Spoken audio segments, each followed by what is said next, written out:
Barely operational needs engineer, BONE. Hello everybody, welcome back to this super doc, a super duper episode. I have with me bone అన్న వెంటనే మనందరికీ చాలా చాలా చాలా దగ్గర మనిషి మన డాక్టర్ గారు అనుకుంటూ మనం అందరం ముందుకు వెళ్ళే డాక్టర్ గురువారెడ్డి గారు ఉన్నారు మనతో. సార్ నమస్తే. నమస్తే అమ్మా. ఎలా ఉన్నారు సార్? బ్రహ్మాండంగా ఉన్నాను. Wonderful sir, super vibe. Sir the super డాక్టర్లో బేసికల్గా మీ గురించి మాట్లాడడంతో పాటు ఇప్పటి వరకు మీరు చేసిన అన్ని అచీవ్మెంట్స్ షేర్ చేసుకుంటూ ఉంటే ఒక పాయింట్లో ఒక ఇన్స్పిరేషనల్ స్టోరీగా ఉంటుంది. దాంతోపాటు మీ పర్సనల్ ఇన్సైట్స్ కూడా ఇంకాస్త లోతుగా తెలుసుకునే ప్రయత్నం చేద్దాము అన్న ఒక కాన్సెప్ట్తోనే ఈ సూపర్ డాక్ సిరీస్ మీతో చేస్తున్నాం sir. To start with, to become an orthopaedic surgeon, what's your inspiration sir? కరెక్ట్గా చెప్పాలంటే ఇన్స్పిరేషన్ ఏం లేదు, డిస్పిరేషన్. అంటే రోడ్డు మీద యాక్సిడెంట్స్ ఉంటాయి కాబట్టి ఇండియాలో ప్రాక్టీస్ కొదవలేదు ఎముకలు ఎరగడానికి అని ఆ ఉద్దేశంతో ఆర్థోపెడిక్స్ సెలెక్ట్ చేసుకున్నాను నేను. అంతేగాని ఆర్థోపెడిక్స్ ఇన్స్పిరేషన్ వచ్చి ఎవరినో చూసి ఎక్సైట్ అయిపోయి ఎప్పుడు చేయలేదు. అప్పుడు బ్రతుకు తెరువు కోసం ఇది కరెక్ట్ బ్రాంచ్ అనిపించింది, అది చేసుకున్నాను. సార్ ఒకవేళ డాక్టర్ అయ్యి ఉండకపోతే ఏం చేసి ఉంటారు sir? What else career would you choose? Collector కావాలని ఉండేది. Collector? I want to become an IAS. But నాకు అన్ఫార్చునేట్గా ప్రాపర్ గైడెన్స్ లేక ఆ డైరెక్షన్లో వెళ్ళలేకపోయాను. లేకపోతే I wanted to be an IAS. రోజు మొత్తంలో సుమారుగా ఎన్ని సర్జరీస్ చేస్తారు సార్? 20-25 సర్జరీస్. సో అన్ని సర్జరీస్ చేసిన తర్వాత టైర్డ్ అయిన తర్వాత what would be your relaxing trend sir? అదే మ్యూజిక్ వినడం, బుక్ చదువుకోవడం, లేకపోతే ఎక్వేరియం ఫిష్ చూడటం. ఫిషెస్ చూస్తే you become happy again sir? Very relax. అదేం థియరీ ఉంది చెప్పండి? ఏం థియరీ ఉంది అంటే ఇన్ బిట్వీన్ ది సర్జరీస్ ఓపీడీలోకి వచ్చి ప్రతి ఓపీలో నాకు ఎక్వేరియం ఉంటుంది. ఏ హాస్పిటల్లో ఎక్కడ కన్సల్టింగ్ రూమ్ అన్నా ఒక ఎక్వేరియం ఉంటుంది. ఆ ఫిష్ అటు ఇటు పోతూ ఉంటే అటు వెనకాల చూస్తూ కూర్చుంటాను నేను. That is the biggest relaxation for me. తర్వాత మ్యూజిక్, రీడింగ్ ఏ బుక్. అసలు మీరు ఏం తింటారు, ఏం తాగుతారని ఒక సిరీస్ చేయాలని ఉంది sir. How do you be so active and energetic always? I don't know to be frank. Positive thinking నా ఉద్దేశంలో. ఒక నెగిటివ్ థాట్ కూడా ఉండదు నాకు రోజు మొత్తంలో. సో ఎప్పుడు ఎవరికోళ్ళకి ఏ రకంగా హెల్ప్ చేద్దామా, ఏ రకంగా పాజిటివిటీ తీసుకొద్దామన్న ఉద్దేశం, తపన ఉంటుంది దాంట్లో. I think that is the. కానీ జనం కూడా దాన్ని పాజిటివ్గా అందరూ తీసుకోవాలి అని ఉండదు కదా. అది కదా, వాళ్ళు పట్టించుకుపోయినా నేను పాజిటివ్గా ఉండటమే పాజిటివిటీ. అది నా పాజిటివిటీ ఎదుటి వాళ్ళ రియాక్షన్ మీద ఆధారపడి ఉండకూడదు. It should come from me and that is absolute, not relative. మీరు పాజిటివ్ ఉంటే నేను పాజిటివ్గా ఉంటాను, మీరు నెగిటివ్ ఉంటే నేను నెగిటివ్ ఉంటాను, అది లేనే లేదు. I want to be positive, I want to be happy because life is so small and so short and only once. Life lesson sir ఇదైతే మాత్రం చాలా బ్యూటిఫుల్గా ఉంది సార్. 25 సర్జరీస్ చేసి పేషెంట్స్ని చూసి పుస్తకాలు చదివే టైం ఎక్కడ వస్తుంది సార్? రాత్రి పడుకునేటప్పుడు బెడ్ సైడ్ రీడింగ్ ఒక 1 hour చదువుతాను కంపల్సరీగా. Almost 1 hour. హార్డ్లీ మీరు 1-2 గంటలు పడుకుంటారా? లేదు, 6-7 గంటలు పట్టుకుంటాను. 11కి పడుకుంటాను, మళ్ళీ 5కి లేస్తాను. So 6 hours. తర్వాత కార్లో వెళ్ళేటప్పుడు చదువుతుంటాను book. Okay. So sir one thing, మీ పేషెంట్సే మీ నుంచి ఇది నా అలవాటు అని సర్ప్రైజ్ అయ్యే ఎలిమెంట్ ఏదైనా ఉందా అంటే ఏం చెప్తారు? నా అలవాట, రోజుకి ఒక 1/2 కిలో వేరుశనగ పప్పులు తింటాం. నాకు పీనట్స్ అంటే భలే ఇష్టం. వేరుశనగ పప్పులు అవి ఉడకబెట్టి పెడతారు అక్కడ. సో పేషెంట్ మధ్యలో తింటూ ఉంటాను. అది ఆశ్చర్యంగా ఉండొచ్చు, బహుశా ఇన్ని పప్పులు తింటాడు అయినా అని. సో నాకు తెలిసి సార్ వేరుశనగ పప్పులు తినడం, ఈ అక్వేరియం ని మెయింటైన్ చేయడం అన్నది ప్రాబబ్లీ ఈ విషయం ఎవరికి తెలిసి ఉండకపోవచ్చు. Only after this interview I take the credit. Exactly. Sir one life lesson what medicine has taught you అంటే ఏం చెప్తారు సార్? Do whatever you can do without expecting anything and then God will give you whatever you deserve. అంటే less expectations, ఒక్క మాటలో చెప్పాలంటే absolutely no expectation and do it with your heart, not with your brains. Lot of the time brain పనిచేసి heart పనిచేయదు, అప్పుడే ఇబ్బందులు వస్తాయి. So anything you do with heart, with the compassion and passion, నీకు అన్ని మంచి జరుగుతాయి. నాకు గట్టి నమ్మకం. Got it sir. Good intent will help. Exactly.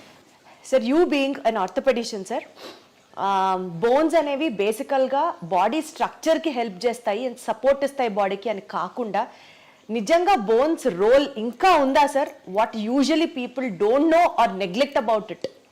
బోన్స్కి basically it's skeleton made up of bones and నడవటానికి, కూర్చోవడానికి బోన్స్, జాయింట్స్ ఆల్ ఒక కాంప్రహెన్సివ్ యూనిట్. ఆ బోన్స్ సరిగా లేకపోతే పెయిన్స్ వస్తాయి. ఒక పోస్ట్ మెనోపాజల్, ఇప్పుడు ఆడవాళ్ళకి పీరియడ్స్ అయిపోయిన తర్వాత బాడీ అంతా పెయిన్స్ వస్తాయి. అది because of the bone pain, because of the calcium ఉండదు, వైటమిన్ డి అబ్జార్ప్షన్ ఉండదు. కాబట్టి one of the most important problems of A old age is bones not being healthy. తర్వాత బోన్స్ నాట్ హెల్తీగా ఉండటం వల్ల పడిపోతుంటాం, ఫ్రాక్చర్లు అవుతుంటాయి. సో కాబట్టి బోన్స్ చాలా చాలా రకాలుగా బోన్స్ అండ్ జాయింట్స్ మనిషి మనుగడకి లాస్ట్ చర్మాంకంలో సుఖంగా జీవించడానికి ముఖ్యంగా కావాల్సింది bones and joints. Body organs bones తో ఇంటరాక్ట్ అవుతాయి అన్న స్టేట్మెంట్ ని మీరు ఏకీభవిస్తారా? తప్పకుండా.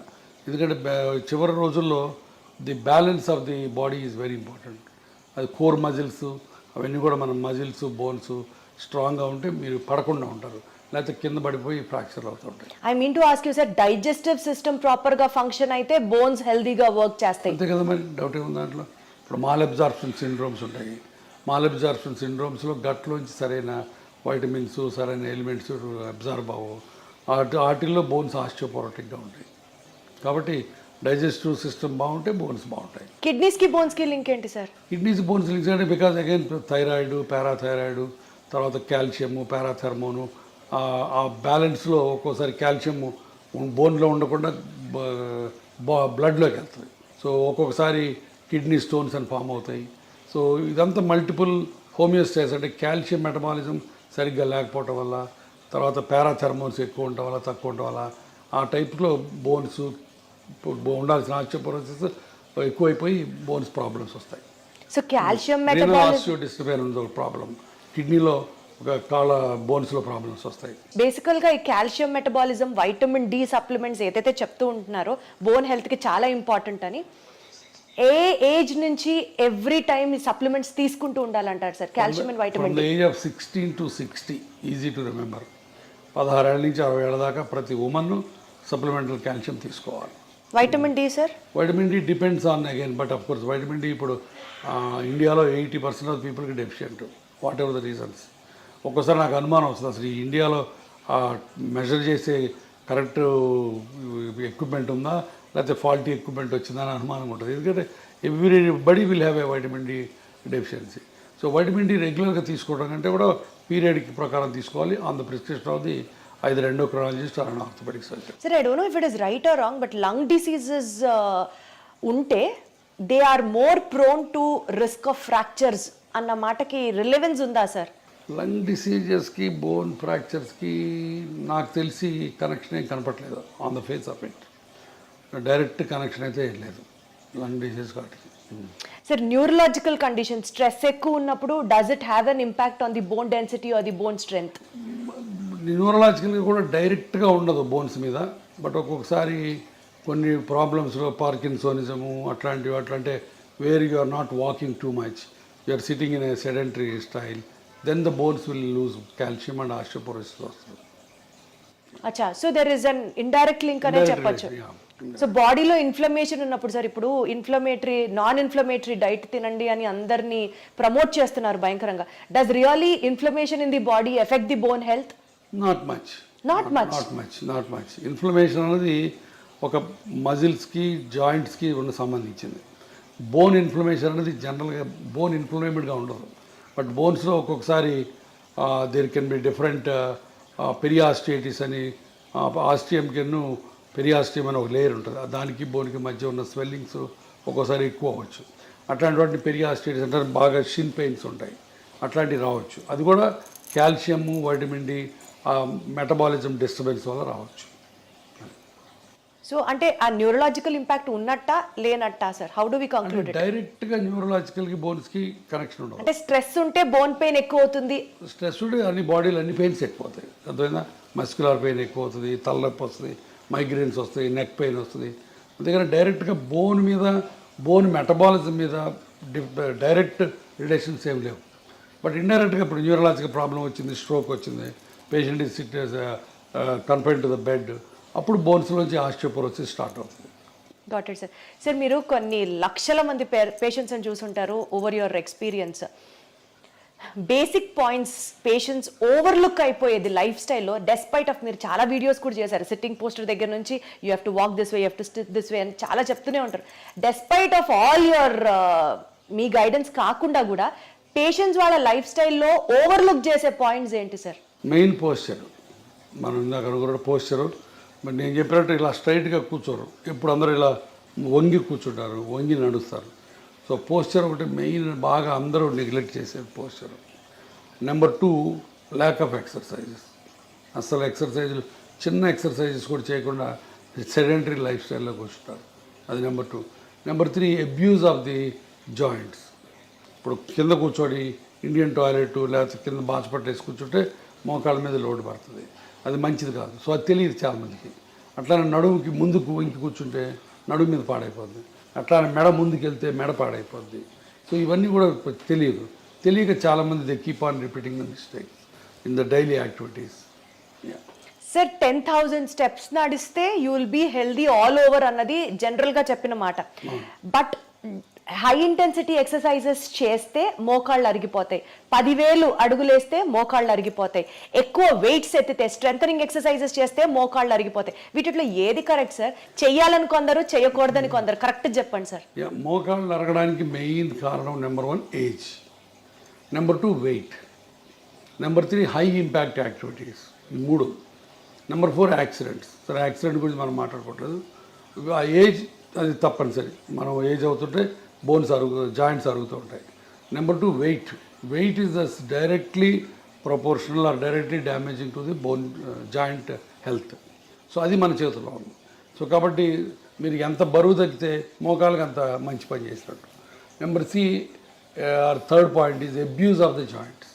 అబ్యూజ్ అంటే ఫర్ ఎగ్జాంపుల్ మీరు ఇండియన్ టాయిలెట్లో కూర్చున్నారనుకోండి, లేకపోతే నెలకు ఒకసారి తిరుపతి కొండ ఎక్కి దిగారనుకోండి, రోజుకి 200 సార్లు మెట్లు ఎక్కి దిగారనుకోండి, మీ మోకాళ్ళ మీద 4 రెట్లు బరువు పోతుంది. అది బయోమెకానికల్లీ ప్రూవెన్. సో దాంతో మీరు మోకాళ్ళని తొందరగా అరగొట్టుకుంటారు. చాలామంది మా తాతలు మెట్లు ఎక్కేవాళ్ళు, మా తాతలు కింద కూర్చునేవాళ్ళు, వాళ్ళకి లేని ప్రాబ్లం నాకెందుకు వస్తుంది అని చెప్పి నమ్మరు. బట్ తాతలు వేరు, మనం వేరు. వాళ్ళ దేహదారుఢ్యం వేరు, వాళ్ళ బాడీ కాంపోజిషన్ వేరు, వాళ్ళ లైఫ్ స్టైల్ వేరు, వాళ్ళ ఫుడ్ డైటరీ హ్యాబిట్స్ వేరు, మనవి వేరు. మనం డెఫినెట్గా ఇండియన్ టాయిలెట్లో కూర్చున్న, మెట్లెక్కి దిగిన 4 రెట్ల బరువు మోకాల నుంచి పోద్ది. That is a proven biomechanical thing. So కాబట్టి అది చేయకూడదు. సో అది చాలా చాలా జాగ్రత్తగా చాలా మెట్లు ఎక్కి దిగకుండా ఎవరికి అసలు ఇంపాసిబుల్ కాబట్టి వీలున్నంత వరకు, ఇంపాసిబుల్ అంటే వీలున్నంత వరకు. సో అది ఎక్కి దిగాలని రూల్ ఏం లేదు. చాలామందికి ఎక్కి దిగితే మంచిది, హెల్త్ మంచిది అంటారు. సో కొంతమంది అసలు లిఫ్ట్ ప్రిఫర్ చేయరు. My doctor advisor me to use only lifts, నేను I don't use the lifts అని చాలామంది అంటారు. That is a wrong concept. ఎందుకంటే ఇప్పుడు కార్డియాలజిస్ట్కి మాకు ఇప్పుడు తగదాలు. కార్డియాలజిస్ట్ ఏమో నడవమంటాడు, మెట్లు ఎక్కమంటాడు, లిఫ్ట్ ఎక్కద్దు అంటాడు. నేనేమో లిఫ్ట్ వాడద్దు, మెట్లు వాడద్దు, లిఫ్ట్ వాడమంటాను. కారణం ఏంటంటే మెట్లు ఎక్కి దిగితే గుండెకి మంచిది, లంగ్స్కి మంచిది, బట్ మోకాళ్ళు బ్యాడ్ అయిపోద్ది. సో అన్ని బాడీలో అన్ని ఆర్గన్స్కి కాపాడి స్టిల్ ఎక్సర్సైజ్ ఇచ్చేది 2 బ్రిస్క్ వాకింగ్ అండ్ సైక్లింగ్ ఒకటి. ఈ రెండు మీకు బాగా ఉపయోగపడతాయి. సో అది చేసుకుంటే చాలు. ఇప్పుడు ప్రతిరోజు మెట్లెక్కి దిగాలని రూల్ లేనే లేదు. సార్ కొన్నిసార్లు మీ ఫ్యామిలీ గురించి, మీ పర్సనల్ స్పేస్ గురించి మీరు మాట్లాడినప్పుడు చాలా కంపాషనేట్గా మాట్లాడుతున్నట్లు అనిపిస్తుంది. ఈ field especially in the terms of medical field, hospitals, costly hospitals, rich is everything, కంపాషనేట్గా అనిపిస్తుందా సార్, లేకపోతే కమర్షియలైజ్ అయింది కల్చరు అన్న ఫీలింగ్ మీకు ఎప్పుడైనా వచ్చిందా? కంపాషన్ అనేది గుండెలోంచి రావాలి, కమర్షియల్ అనేది బ్రెయిన్లోంచి. ఇందాక మనం అనుకున్నట్టు ఇది కమర్షియల్ వరల్డే, but still you can be kind, you can be compassionate. That's what it is. ఇప్పుడు మా హాస్పిటల్ ఉంది, మేమే చారిటీ కాదు. We have to run the hospital, we have to earn for the stakeholders, but at the same time we don't need to flee the patient దోచుకోవాల్సిన పని లేదు, and వాడి రక్తం పీల్చాల్సిన పని లేదు. మేమే కాదు, 90% of the doctors don't do that. But ఆ దురదృష్టవశాత్తు thanks to media, thanks to the people, మేమందరం దొంగలవి, మేమందరం రాబందులవి, మేమందరం బందిపోట్ల కింద చిత్రీకరించబడుతున్నాం. The unfortunate thing they. కాబట్టి కంపాషన్ బేసిక్గా లేకపోతే you are not fit to be a doctor. So compassion తోటే అందరూ ప్రాక్టీస్ చేస్తాం, బట్ ఒక్కోసారి బయటికి కమర్షియల్ ఎలిమెంట్సే బయటకు వస్తాయి. Profit over a patients care if you have to talk, మీరు ఎప్పుడు patient care this really made my day, నేను ప్రాఫిట్ చూడలేదు ఈ కేసులో అని మీకు ఆ హార్ట్ వెల్మింగ్ గా అనిపించిన చాలా సార్లు వస్తుంది అది. ఇప్పుడు నా దగ్గర పేషెంట్స్ వస్తారు, I'm working in a corporate hospital, ఇందాక మీతో అన్నట్టు చారిటీ హాస్పిటల్ కాదు, ఇక్కడ బిల్లులు లక్షలు అవుతాయి, బట్ ఒక్కొక్కసారి బిల్లులు కట్టలేనప్పుడు అవి ఏవి చేస్తాం, చేతనైన సహాయం చేస్తాం. ఇప్పుడు నేను ట్రస్ట్ పెట్టాను, ఆ ట్రస్ట్లో హెల్ప్ చేస్తాం. సో చాలా రకాల హెల్ప్ చేస్తాం. ఆ హెల్ప్ చేసిన ప్రతిసారి హ్యాపీనెస్ ఉంటుంది, దాంట్లో డౌటే లేదు. One incident if you have to tell sir it really made your day అని అంటే ఏం చెప్తారు? చాలా ఉన్నాయి. లాస్ట్ వీక్ ఇట్ సెల్ఫ్ ఒక కలీగ్ ఆర్థోపెడిక్ సర్జను, బట్ చాలా రోజుల నుంచి ఆయన ప్రాక్టీస్ చేయట్లేదు, బెడ్ మీద కదలట్లేదు, ఆయన పడి ఫ్రాక్చర్ అయి వచ్చాడు. సో హిప్ రిప్లేస్మెంట్ చేసాం. అయిన తర్వాత కూడా ఆయన 10 రోజులు హాస్పిటల్లో ఉన్నాడు, బట్ నడవలేదు, ఈ రిఫ్యూజ్ టు వాక్. బిల్లు చాలా అయింది, మళ్ళీ కట్టుకోలేమన్నారు. దాన్ని మరి 70% బిల్ తగ్గించి ఇంటికి పంపించాను. ఆ ఇంటికి పోయే ముందు ఆయన నాతో వీడియో కాల్లో ఆయన కళ్ళల్లో కృతజ్ఞత, ఆయన ఆవిడ కళ్ళల్లో కృతజ్ఞత నాకు evident, and that made my day. Wonderful sir, super super. Sir ఇప్పుడు సోషల్ మీడియా ట్రెండ్ అనుకోవచ్చు, maybe because of the awareness for the people అనుకోవచ్చు, ప్రతి ఒక్కళ్ళకి మెడికల్ నాలెడ్జ్ తెలుస్తోంది and they started questioning the doctors as well. మీరు appreciate చేస్తారా యాక్ట్ని, or do get bored or you know విసుగొస్తుందా? విసుగు రాదు, 70% దాకా టాలరేట్ చేస్తాను, బట్ ఒక్కోసారి వాళ్ళు గీత దాడతారు. గీత దాటి ఏం జరిగింది సార్ అలాంటి సంఘటన ఒకటి చెప్పండి. ఏదో ఫర్ ఎగ్జాంపుల్ నిన్న మోకాళ్ళ ఆపరేషన్కి ఒక ఆయన వచ్చాడు, ఆయన ఏదో ప్రొఫెసర్ ఎక్కడో, కొంత నాలెడ్జ్ ఉంది. సో క్వశ్చన్స్ అడుగుతున్నాడు, నేను చాలా ఓపిక్గా 20 నిమిషాలు ఆన్సర్లు ఇచ్చాను. మళ్ళీ 21 తర్వాత మళ్ళీ మొదలుపెట్టాడు. నాకు కొంచెం కోపం వచ్చింది. మిగతా పేషెంట్లు వెయిట్ చేస్తారు. నేను చెప్పాను, ప్రొఫెసర్ గారు మీరు ఇందాక అడిగిన వాటన్నిటి సమాధానాలు చెప్పాను, మళ్ళీ అదే క్వశ్చన్స్ అడుగుతున్నారు, సేమ్ సమాధానాలు చెప్తారు, కొత్త సమాధానాలు ఉండవు. మీరు అనుకున్నట్టు సమాధానం రావాలంటే రాదు, సమాధానం ఒకటే ఉంటుంది, మీరు అనుకున్నట్టు రాదు అని చెప్పాను. అంత తిట్టినట్టు చెప్పలేదు, బట్ కొంచెం వాయిస్ పెంచి చెప్పాను. ఆయన అర్థం చేసుకున్నాడు, డాక్టర్ గారికి కోపం వచ్చినట్టుందని మెదకుండా వెళ్ళిపోయాడు. బట్ చాలా తక్కువ అలాంటి ఇన్సిడెంట్స్. సార్ బేసికల్గా మీరు అన్ని ఇయర్స్ మెడిసిన్ చేసి అంతమందితో యూనో చూసి పేషెంట్స్ని చూసి ఒక డెసిషన్ తీసుకుంటారు సార్, మెడికల్ డెసిషన్. అన్ఫార్చునేట్లీ అది మీడియా వల్ల కానీ పబ్లిక్ వల్ల కానీ మిస్అండర్స్టాండ్ అయిన సిచ్యువేషన్స్ ఉన్నాయా? ఉన్నాయండి. ఇప్పుడు నేను ఒకసారి అంతకుముందు కూడా చెప్పాను, ఒక పేషెంట్కి కాలు ఇరిగి వేరే హాస్పిటల్లో ట్రీట్మెంట్ చేసుకుంటే ఆ కాలు అంతా డెడ్ అయిపోయినట్టు అయిపోయింది, వుడెన్ ఇండ్యూరేటెడ్గా అయిపోయింది. దాన్ని మనం కంపార్ట్మెంట్ సిండ్రోమ్ అంటాం. అతను నా దగ్గరకు వచ్చాడు, కాలు తీసేయమంటున్నారు సార్ మిగతా వాళ్ళు, మీరేంటని. నేను కాలు తీయక్కర్లేదు అని చెప్పి 3 నెలల పాటు లిటరల్గా సాకాను ఆ కుర్రాడిని. సాకడం అంటే ఏదో కుర్రాడు తమ్ముడిని కొడుకుని చూసుకున్నట్టు చూసుకొని అతనికి హైపర్ బ్యారిక్ ఆక్సిజన్ కావాలంటే ఇక్కడ, లేకపోతే వేరే ఇంకొక మిలిటరీ హాస్పిటల్కి పంపించి అన్ని రకాలుగా చేశాను. బట్ చివరికి అతను వెళ్ళి 3 టీవీ స్టేషన్స్లో ఇంటర్వ్యూలు సంపాదించి కూర్చొని గురువారెడ్డి మంచోడు కాదు, నా కాల్ని పాడు చేశాడు అని చెప్పాడు. So 3 interviews. బట్ ఆ రోజు చాలా చాలా బాధేసింది. బట్ ఆ రోజు ఒక రకంగా నాకు లిబరేట్ కూడా అయిపోయానండి. ఇంత కష్టపడి ఇతనికి చేసాం, ఇతను ఇలా చేశాడు, అయినా సరే మన పని మనం చేయాలి. ఈ ప్రెస్ గురించి, ఈ టీవీల గురించి, వాటి గురించి భయపడకూడదు. నీ ఆత్మకి నువ్వు గట్టిగా ఉన్నంతకాలం వీటి గురించి భయపడకూడదని ఒక రకమైన తెగింపు, ఒక రకమైన స్వాతంత్రం, ఒక రకమైన లిబర్టీ, ఒక రకమైన ఏమంటుంది దాన్ని కమ్ వాట్ మే అన్న యాటిట్యూడ్ వచ్చింది. సో అది ఒక రకంగా మంచిదైంది నాకు. అంటే సార్ ప్రతి డాక్టర్కి వెనకాల ఇలాంటిది ఒక స్టోరీ ఉంది అనుకుంటే, డాక్టర్ వెనకాల ఉంటాయి. ఒక రిచ్ డాక్టర్ అనుకోండి, సమాజం నుంచి ఒక అన్ఫేర్ క్రిటిసిజంని ఆల్వేస్ ఇన్వైట్ చేసినట్లుగా ఉంటుందా?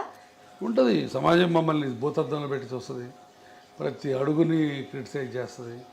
సో తప్పదు, part of life. Despite of మీరు ఇంత సోషల్ సర్వీస్ చేసినప్పటికీ కూడా సార్, గురువారెడ్డి గారి దగ్గరికి వెళ్తే ఆయన ఖచ్చితంగా ఆపరేషన్ అంటారు మోకాలు రీప్లేస్మెంట్కి, అదే బయటికి వెళ్తే డాక్టర్లు అనరు అన్న మాటకి ఏం చెప్తారు? దానికి చాలా చాలా సత్య దూరం అది.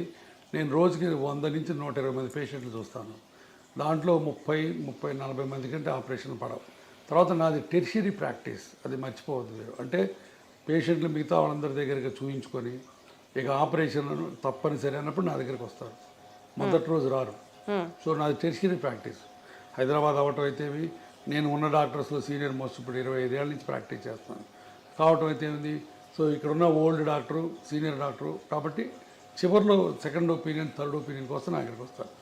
ఎప్పుడైతే టెర్షియరీ ప్రాక్టీస్ ఉంటుందో అప్పుడు ఆబ్వియస్గా ఆపరేషన్ రేట్ ఎక్కువ ఉంటుంది. సో అది అనవసరంగా ఎవరు ఆపరేషన్ చేయడం. గురువారెడ్డి దగ్గరికి వెళ్తే ఆపరేషను, మిగతా వాళ్ళ దగ్గరికి వెళ్తే ఇంజక్షను, అవన్నీ మాయ. ఇప్పుడు ఆ రకంగా ఇంకోటి కూడా చెప్పాను, నేను లాస్ట్ 1 year నుంచి యుద్ధం చేస్తున్నాను.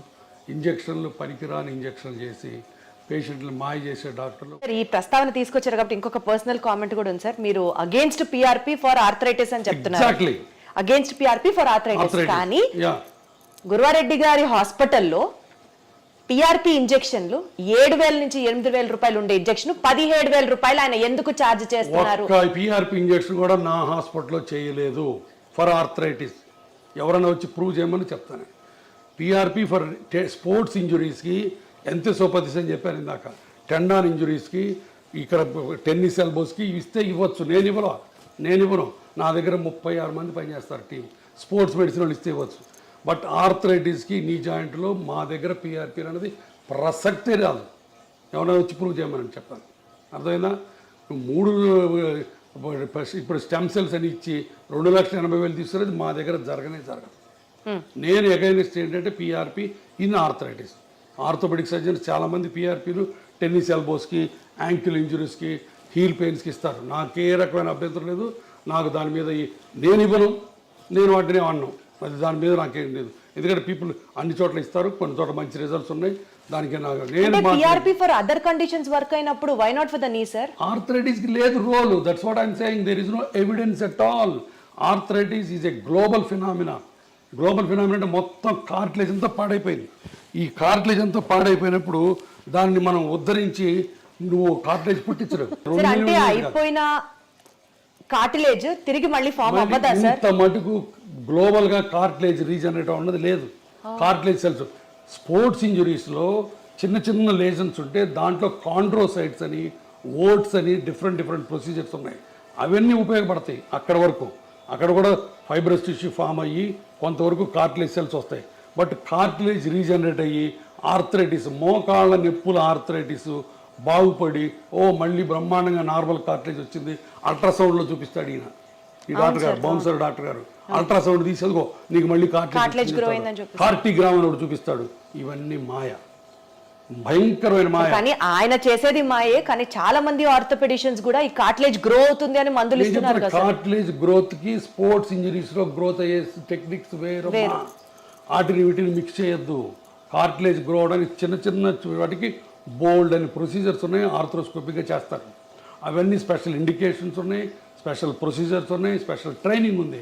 నువ్వు ఎనస్థీషియా వాడి వచ్చి నువ్వు నీ జాయింట్ హీరోని అని చెప్పి ఎక్కడ ఉందో అక్కడ ఇంజెక్షన్ చేస్తే పోద్దని, ఇక్కడి నుంచి ఎక్కడ తీస్తే నీ రీప్లేస్మెంట్ అని, ఇంత ల్యాక్ ఆఫ్ నాలెడ్జ్ ఉన్న డాక్టర్ దగ్గరికి 1000 మంది వెళ్ళి బాధపడుతుంటే ఏం చేయాలా? మాయ చేస్తాడు. ఆ మాయ కోసం యుద్ధం చేస్తున్నాం మేము. ఇది ఇవాళ తాగదు యుద్ధం. ఇది ఇంకా చాలా దూరం వెళ్తుంది యుద్ధం. సరే, మీరే అంత బిజీ ప్రాక్టీషనర్ అయ్యండి, అంత బిజీ డాక్టర్ అయ్యండి, ఇంకా ఈ సొసైటీకి సంబంధించిన ఇలాంటి ఇష్యూస్ నా బాధ అదేనమ్మా. ఇప్పుడు నాకు వెస్టెడ్ ఇంట్రెస్ట్ ఏమీ లేదు. నాకున్న ప్రాక్టీస్ నాకుంది, నేను ఇన్స్టిట్యూట్ పెట్టుకున్నాను. బట్ నాకు పేషెంట్ గురించి బాధ. నేనే కాదు, నాలాంటి బాధపడేవాళ్ళు చాలామంది ఉన్నారు. మేము అందరం కలిసి ఇప్పుడు దానికి అగైనెస్ట్ ఫైట్ చేస్తున్నాం. సార్, బేసికలీ మీ ఫ్యామిలీ ఏమంటారు సార్? ఇవన్నీ మనకి ఎందుకు అవసరమా? మనం ఎంత సంపాదించాం, ఎంత సెటిల్ అయ్యాం, పిల్లలు బాగున్నారు. వాళ్ళు ఏమన్నారు, ఇది నా ప్రొఫెషను, ఇది నా ప్రిన్సిపల్స్, ఇది నా ప్యాషను, ఇది నా కమిట్మెంట్ టు ది పేషెంట్స్. ఎవరేమైనా అనుకోండి, నాకు నమ్మకం ఉంది అంతే. అద్భుతం sir, commitment to the patients అన్నారు చూడండి సార్. అంతేనమ్మా. మీరు అన్నట్టు నాకేమీ రాదు దీంట్లో వచ్చి, ఇంకా 4 రాళ్ళు పడతాయి. But I'm ready. మీరు అన్నట్టు ఎంత బిజీ అయినా సరే నేను దీన్ని పెట్టుకొని నేను ఎన్ని గంటలు దీని మీద కూర్చుంటున్నాను నేను. ఎందుకంటే ఐ వాంట్ టు ఈ దోపిడీ కార్యక్రమం ఆగిపోవాలి. తర్వాత ఇంకోటి, ఇది పెయిన్ క్లినిక్స్ మీద కాదు, అది కూడా చెప్తున్నా. పెయిన్ క్లినిక్స్, పెయిన్ స్పెషలిస్టు కొన్ని 100 ఏళ్ల నుంచి ఉన్నారు. మంచి పనులు చేస్తున్నారు. వాళ్ళందరూ ఇప్పుడు spine, cancer pain, chronic pains మీద మేమందరం వాళ్ళకి రిఫర్ చేస్తాం పేషెంట్ని, పెయిన్ క్లినిక్ వాళ్ళకి.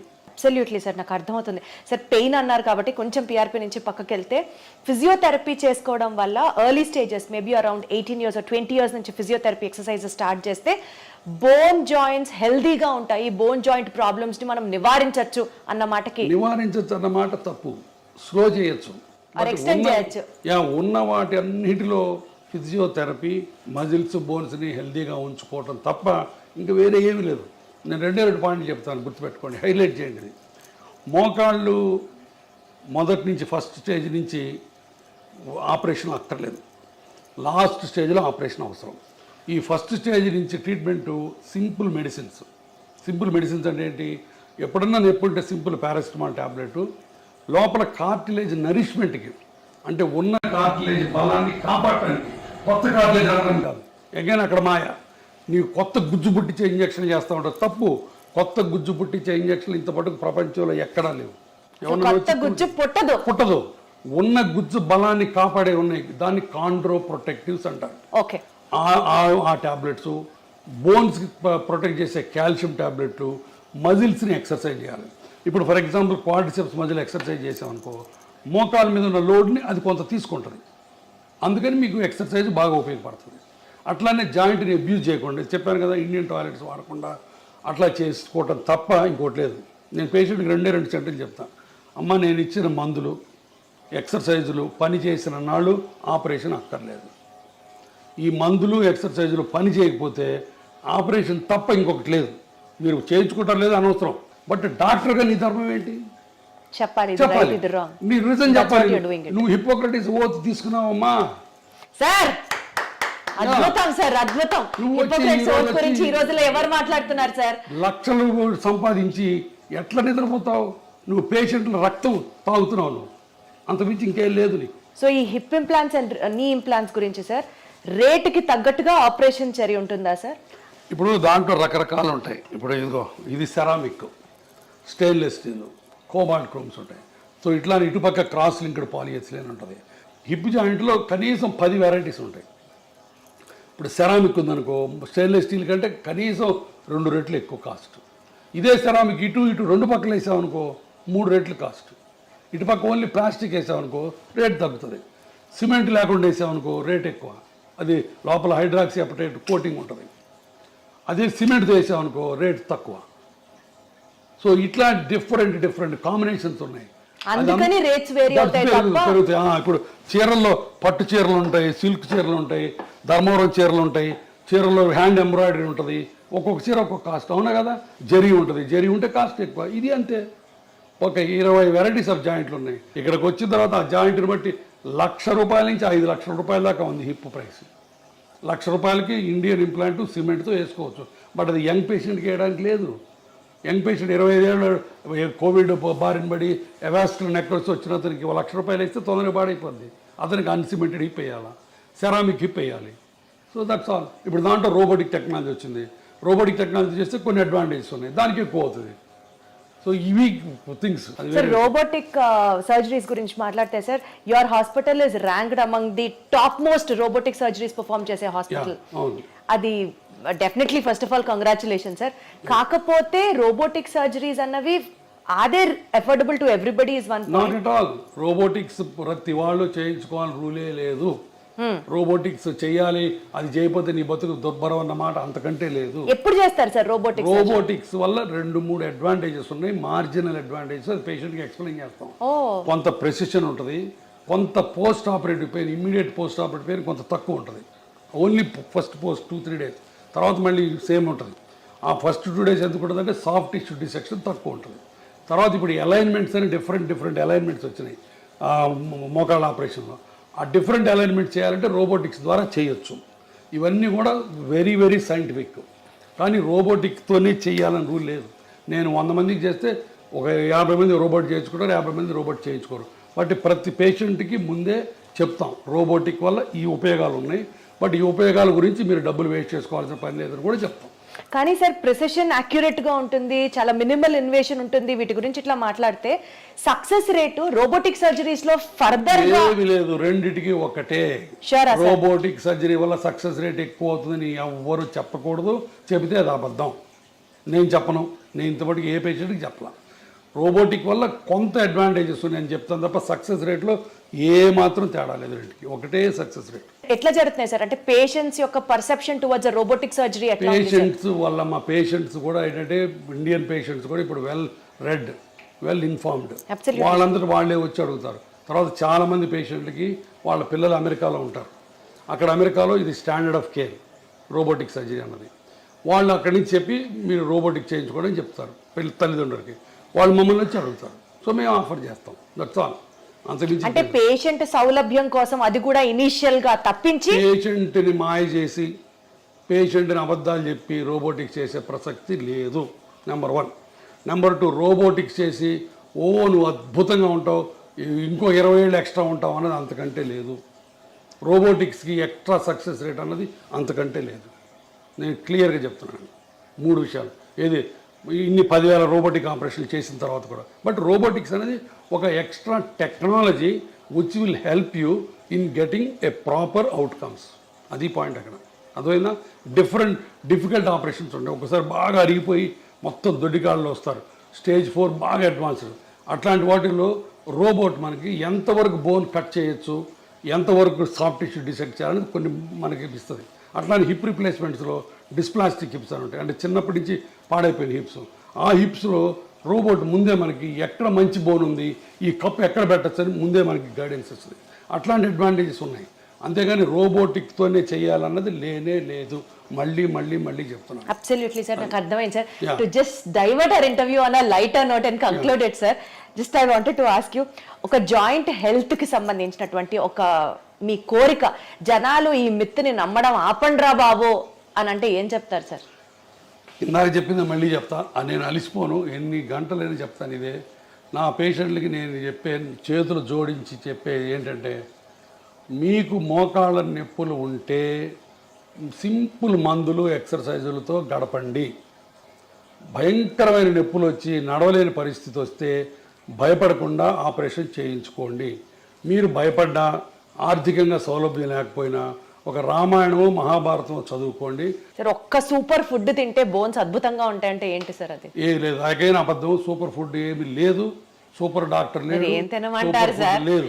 ఏం తినమంటారు సార్ బోన్స్ హెల్తీగా ఉండాలంటే? Head calcium, healthy milk products చాలు, సింపుల్ మిల్క్ ప్రోడక్ట్స్ తింటే చాలు. And regular exercise and impact exercise అంటే వాకింగ్ అట్లాంటివి చేసి. దుంపకూరలు తింటే జాయింట్ పెయిన్స్ ఎక్కువ అవుతాయి, ట్రూ ఆర్ ఫాల్స్? నాకు తెలియదు. నాకు తెలిసి నేను చదువుకున్న దాంట్లో ఫుడ్కి మోకాళ్ళ కార్టిలేజ్కి డైరెక్ట్ రిలేషన్ లేదు, ఇండైరెక్ట్గా ఉంది.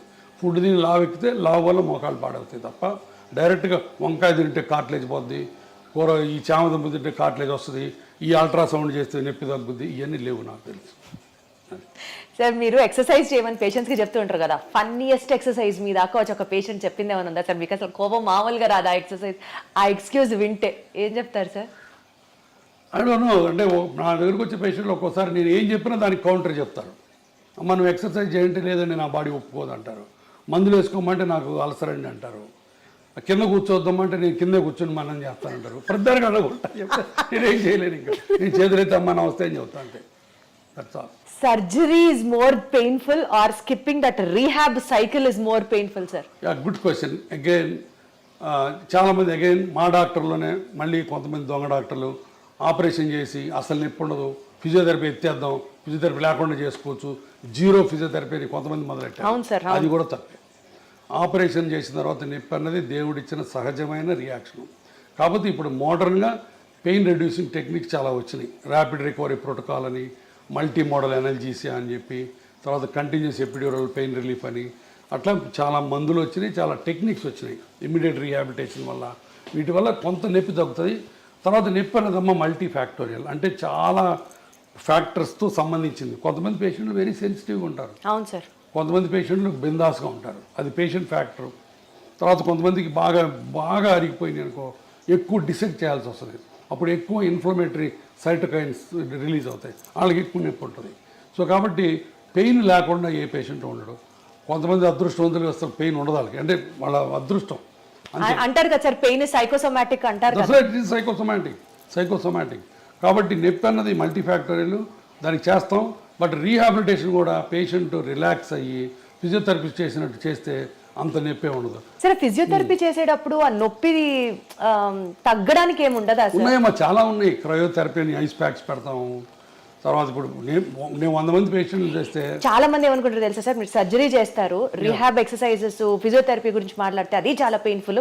ఇంత చేసినా కూడా ఇది వరకు లాగా నేను నడవలేకపోతున్నాను, 90-95% కూడా రికవరీ ఉండట్లేదు అని అనుకునే వాళ్ళకి ఏం చెప్తారు? చాలా చాలా సత్య దూరం ఇది కూడా. మేము చేసే ఆపరేషన్స్లో 1 year తర్వాత, 1 year పడుతుంది కొంతమందికి, 1 year తర్వాత the satisfaction rate in knee replacement properly done and properly explain to the patient psychic కాకుండా పేషెంట్ మామూలు పేషెంట్ అయితే 90% సక్సెస్ రేట్. ఏది పర్సెప్షన్లో 1 yearలో 90% people will be very happy, very happy. Back to the normalcy you can say. అమ్మా ఎంతమంది మా ఓపీలో ఒకసారి కూర్చొని చూడు సార్, దేవుడు మీరు మమ్మల్ని మళ్ళీ నడిపించారు, పునర్జన్మ సార్ అంటారా. అమ్మ అసలు నడవలేక వీల్ చైర్లోనే మోషన్ యూరిన్ పోయే వాళ్ళని నడిపిస్తే ఎంత పునర్జన్మలకి. అన్నిటికీ బాత్రూమ్ పోవడానికి కూతురు మీద, అల్లుడి మీద, కొడుకు మీద, కోడల మీద ఆధారపడే వాళ్ళకి వాళ్ళ కాళ్ళ మీద వాళ్ళు నిలబెట్టి నడిపిస్తే ఎంత ఆనందం. అవన్నీ వచ్చి చూడండి. 20 years, నేను ఇప్పుడు 25 years ఇంటూ ప్రాక్టీస్. నేను ఎప్పుడు వచ్చాను? 1999లో వచ్చా హైదరాబాద్. ఇప్పుడు 25 ఏళ్ళు, బహుశా మోర్ దాన్ 70,000-80,000 పేషెంట్గా ఆపరేట్ చేశాను నేను. 25 ఏళ్ల కింద చేసిన పేషెంట్లు ఇంకా తిరుగుతున్నారు హ్యాపీగా. So that is the beauty of the knee replacement surgery. అది నేను క్యాన్వాస్ చేయక్కర్లా, all over the world millions of people get benefit. ఇప్పుడు నీ రీప్లేస్మెంట్ సర్జరీలోనే latest advancement which really excites you so much ఏమైనా ఉందా sir? Robotic technology, that is the only latest advance. ఇప్పుడు దీంట్లో బోల్డ్ అనే కొత్త మెటీరియల్స్ వస్తున్నాయి. ఇప్పుడు ఈ కోబాల్ట్, క్రోమ్, టైటానియం కాకుండా ఇంకా కొత్త మెటీరియల్, పీక్ మెటీరియల్ అని కొన్ని వెరీ లైట్ మెటీరియల్స్ వస్తున్నాయి. అంటే మేబీ ఒక foreign body inside the body ఉన్నట్లుగా కూడా తెలియదు అన్న అలాంటివి కూడా ఉండకుండా వస్తాయి. ఇప్పుడు హిప్ రీప్లేస్మెంట్, నీ రీప్లేస్మెంట్, ఈ రెండు ప్రపంచ మానవాళికి దేవుడు ఇచ్చిన 2 సూపర్ గిఫ్ట్స్. అరగటం ఆయన ఇచ్చిందే శాపం, బట్ దానికి ఆన్సర్లు కూడా ఆయనే ఇచ్చాడు. ఫర్గాటన్ జాయింట్స్ వీటిని అంత century operation of the century decade అంటారు దీన్ని. అలాంటి ఆపరేషన్ ఈ 2 కొన్ని వేల లక్షల కోట్ల మంది ఇది చేసుకుంటున్నారు. సార్ ఫైనల్ అన్న కంక్లూజన్ నోట్ సార్, ఏం చెప్తారు సార్ ఆడియన్స్కి ఫ్రమ్ యువర్ ఎండ్? లైఫ్ చాలా సింపుల్, కాంప్లికేట్ చేసుకోవద్దు. మీరు పేషెంట్లుగా ఎంతో కన్ఫ్యూజన్లో బతుకుతున్నారు నాకు తెలుసు. ఎందుకంటే ఒక పక్కనేమో నాలాంటాడు ఆపరేషన్ అంటాడు, ఇంకొక ఆయన వచ్చి PRP అంటాడు. ఈ మధ్యలో ఎక్కడ నిజం ఉందో మీకు తెలియదు, సతమతం అవుతున్నారు. దయచేసి ఎవిడెన్స్ లేకుండా మాయ మాటలు నమ్మి దొంగ ట్రీట్మెంట్లు చేయించుకోవద్దు. 4 రోజులు ఆగండి, నా మీద కూడా 4 అడగండి, గురువారెడ్డి ఎట్టంటాడో అడగండి, అప్పుడే రండి. ఆపరేషన్ గురించి భయపడద్దు, భయం కొద్దీ ఆపరేషన్ వెనక్కి వెళ్ళద్దు ప్లీజ్. మీకు ఆర్థికంగా స్తోమత లేకపోతే, మీరు ఇబ్బంది పడుతుంటే నేను ఒక ట్రస్ట్ పెట్టాను. దాంట్లో పేదవాళ్ళకి కనిపించిన అమ్మకు ఒక మోకాలని ఒక స్లోగన్తో చేయడానికి చేస్తున్నాం బోల్డ్ని. మీరు మోకాళ్ళు ఆపరేషన్ చేయించుకోవడానికి ఆర్థిక స్తోమత లేకపోతే మా ట్రస్ట్ దగ్గరికి రండి, నాకు చేతన సహాయం నేను చేసి పెడతాను. కానీ దొంగ మాటలు నమ్మి ఈ ఇంజక్షన్లు మట్టుకు చేయించుకోవద్దు మోకాళ్ళ నొప్పులకు. మిగతా దానికి ఇంజక్షన్లు మీరు చేయించుకుంటారు లేదో నాకు అనవసరం, నాకు తెలియదు. సో BONE బోన్ అంటే బర్డన్ ఆఫ్ ఓవర్ ఎక్స్పెన్సెస్ అంటారు కదా సార్, సరిగ్గా కాపాడకపోతే, చూసుకోకపోతే. అంతే అంతే, that's all. Wonderful, sir. So good talking to you. Thank you so much. Okay. Thank you.